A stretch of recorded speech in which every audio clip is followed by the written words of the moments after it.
I used to believe that if I was good to people, they'd be good to me.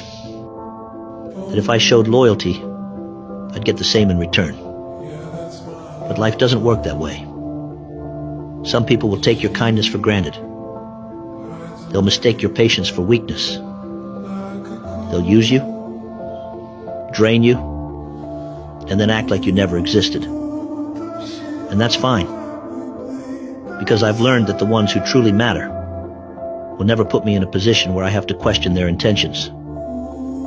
So I stopped chasing. I stopped explaining. I stopped trying to prove my worth to those who were too blind to see it.